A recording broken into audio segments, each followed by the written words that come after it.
Hello guys and gals, are you ready for another wonderful movie review? Last week I was invited to see a free screening of 30 Minutes or Less.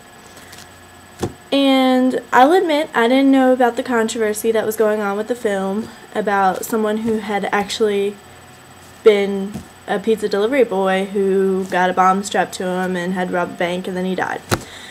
That would suck. But honestly, when I went to go see this movie, I thought about it and I was like, okay, Jesse Eisenberg.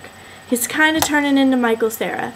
I mean, I just have to say, I love Michael Cera, I love Jesse Eisenberg, but he's the same character in every role. He's the tall, skinny, geeky guy who is just awkward, and he's awkward in real life, so it really isn't even like he's acting, he's just saying lines. And at the beginning, when this movie started out, it has this really cool opening scene that makes me think that it's going to be different. It's going to be a different Jesse Eisenberg film. He's going to be this badass. And I'm like, oh, it's Youth in Revolt, you know, Michael Cera's badass role. And then it just turns into an awkward stoner kid, like always.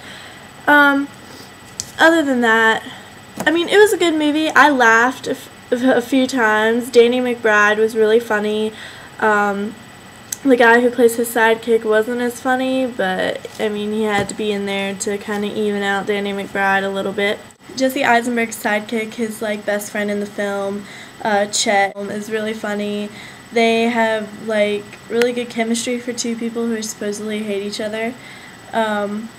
It's a fun movie. I wouldn't give it an A. I'd give it a B, maybe a B minus. I mean, I laughed a lot, but I didn't... There were just moments when I was like, that was trying too hard to be funny, and so it kind of wasn't. There's a lot of racist jokes, and not that that bothers me. I mean, I can understand that sometimes it's funny in certain situations, but there was just too many of the same one that it was just kind of overdone, and I was like, you don't need that. It's just too much. One too many. The storyline was really cool. It was different than what I thought it was going to be based on the commercials. There was an extra little step in the storyline that you're not expecting. There's two of those that make the story more interesting and a little funnier. Overall, there were some good jokes, there were some bad jokes. It's a fun late night, Friday night movie when you have nothing better to do and you don't want to sit at home and you want to laugh a little bit. I mean, I would definitely go see it in the movie theater. I wouldn't pick that as my top choice movie. I would definitely Redbox it if you don't go to the movies that often.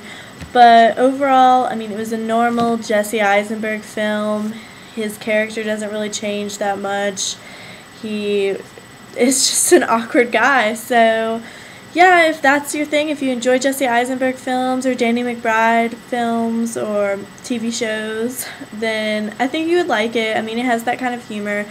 It's a typical comedy, you know.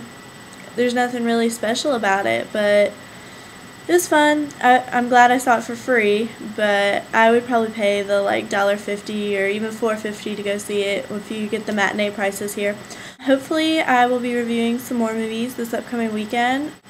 I know a lot of people probably won't see it, but I will be reviewing Glee 3D live. If there's any movie reviews or any sort of reviews that you guys want to request, just send them to me and I'll be happy to check those movies out for you.